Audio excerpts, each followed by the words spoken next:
Hello అందరికీ, welcome to my channel. ఈరోజు నేను చెప్పబోయే స్టోరీ పేరు సర్ఫ్ ఎక్సెల్ దయ్యం. గ్రామంలో రాము మరియు సహన అనే ఒక ప్రేమికుల జంట ఉండేది. గ్రామం చాలా చిన్నది కాబట్టి వాళ్ళు చాలా అరుదుగా మాత్రమే కలుసుకునేవారు. తరచుగా ఫోన్లో మాత్రం మాట్లాడుకునేవాళ్ళు.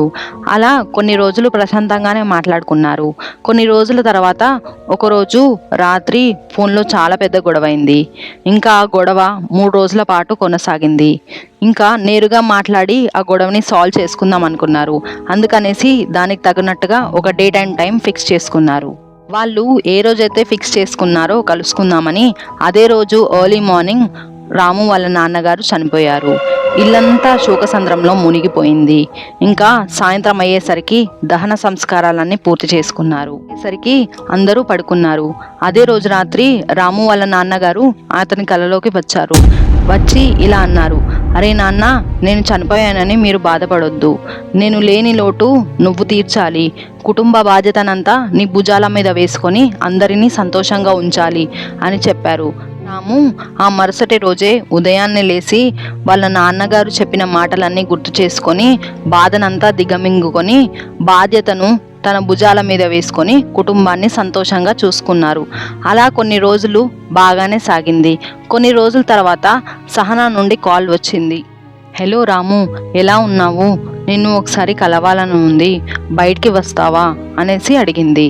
అప్పుడు రాము, నేను బాగానే ఉన్నాను, వస్తాను, రేపు ఉదయం మనం కలుసుకుందాం అని చెప్తాడు. ఇంకా అనుకున్న విధంగానే మరుసటి రోజు ఉదయం వాళ్ళిద్దరూ కలుసుకుంటారు. ఏదైతే ప్లేస్లో వాళ్ళు కలుసుకున్నారో రాము వాళ్ళ ఇంటికి మరియు సహనా వాళ్ళ ఇంటికి ఎగ్జాక్ట్లీ మధ్యలో ఉంటుంది.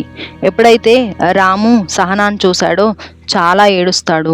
వాళ్ళ నాన్నగారు ఎలా చూసుకునే వాళ్ళో, వాళ్ళతో ఎలా మాట్లాడేవాళ్ళో అన్నీ చెప్పుకుంటూ సహనా దగ్గర ఏడుస్తాడు. అప్పుడు సహనాకి చాలా బాధేసి రాముని చాలా వరకు ఓదారుస్తుంది. అలా కాసేపు వాళ్ళు మాట్లాడుకుంటారు. ఒక ఫోన్ రావడంతో రాముకి అర్జెంటుగా వెళ్లాల్సిన పని వస్తుంది. ఇద్దరు ఇల్లు ఆపోజిట్ డైరెక్షన్లో ఉండడంతో ఒకరు ఒకవైపు మరొకరు ఇంకొక వైపు బయలుదేరుతూ ఉంటారు.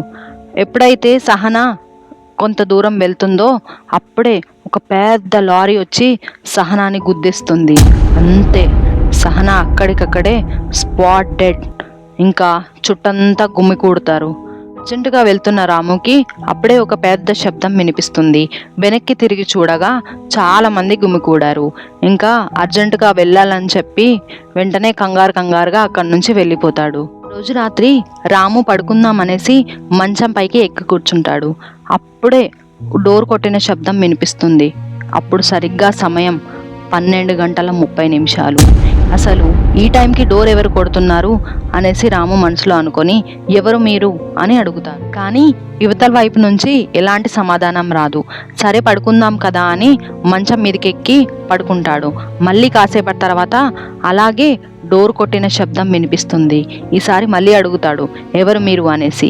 మళ్ళీ ఎలాంటి సమాధానం రాకపోయేసరికి అక్కడికి వెళ్ళి నేరుగా డోర్ తీస్తాడు. డోర్ తీసి చూస్తే అక్కడ ఉన్నది సహనా. అప్పుడు అడుగుతాడు రాము, ఏంటి సహనా, నువ్వు ఈ టైంలో వచ్చావు అనేసి. అప్పుడు సహనా చెప్తుంది, నాకు నిన్ను చూడాలని ఉంది రాము, అందుకే వచ్చాను అని చెప్తుంది. ఇంకా సరే అని ఇద్దరూ లోపలికి వెళ్ళి కాసేపు కూర్చొని మాట్లాడుకుంటారు. సహనా వెళ్ళిపోయాక రాము మళ్ళీ పడుకుంటాడు. పడుకున్నాక ఆ రోజు రాత్రి రాముకి వాళ్ళ నాన్నగారు మళ్ళీ కలలో కనిపించి, అరే నాన్న, ఇప్పుడు వచ్చింది సహనా కాదు, దయ్యం. సహనా నిన్న సాయంత్రమే చనిపోయింది, నువ్వు జాగ్రత్తగా ఉండురా నాన్న అని చెప్పి వెళ్ళిపోతాడు. వెంటనే రాము నిద్ర మేల్కొని లేచి కూర్చుంటాడు. ఏంటి ఇదంతా నిజమేనా, నాన్నగారు చెప్పింది నిజమేనా అనేసి ఆలోచిస్తాడు. సరే ఏదైతేనేం, రేపు మార్నింగే వెళ్ళి అసలు ఏమైందో కనుక్కుందాం అనేసి అనుకుంటాడు. మరుసటి రోజు ఎర్లీ మార్నింగే లేచి రాము సహనా వాళ్ళ ఇంటి దగ్గర ఉన్న ఒక షాప్కి వెళ్తాడు. ఆ షాప్కి వెళ్ళి షాప్ ఓనర్ని అడుగుతాడు, ఇక్కడ సహనా అనే అమ్మాయి ఉంటుంది కదా, ఆ అమ్మాయికి ఏమైంది అని అడుగుతాడు. అప్పుడు ఆ ఓనర్ చెప్తాడు, సహనా నిన్న సాయంత్రమే చనిపోయింది. మాట విన్నాక రాముకి చాలా బాధేస్తుంది. ఇంకా చేసేదేం లేక అక్కడి నుంచి వెళ్ళిపోతాడు. ఇంటికి వెళ్ళాక చాలా బాధపడతాడు. ఒకవైపు నాన్న చనిపోయిన బాధ, మరోవైపు సహనా చనిపోయిన బాధ. చాలా బాధపడతాడు, ఏడుస్తాడు. ఆ రోజు బాధతో గడిచిపోతుంది. రాత్రి అవ్వగానే మళ్ళీ అలసిపోయి పడుకుంటాడు రాము. మళ్ళీ కరెక్ట్గా 12:30 డోర్ నాక్ చేసిన శబ్దం వినిపిస్తుంది. ఈసారి వెళ్ళి డోర్ ఓపెన్ చేస్తాడు. చూడగానే మళ్ళీ సహన అక్కడ ఉంటుంది. రాము ఇలా అడుగుతాడు, ఏంటి సహన నువ్వొచ్చావు? నువ్వు చనిపోయావు కదా, అసలు ఎలా వచ్చావు నువ్వు అనేసి అడుగుతాడు. అప్పుడు సహన అంటుంది, రాము నాకు నిన్ను చూడాలనిపిస్తుంది, నిన్ను విడిచి వెళ్ళలేకపోతున్నాను రాము, అందుకే వచ్చాను అనేసి అంటుంది.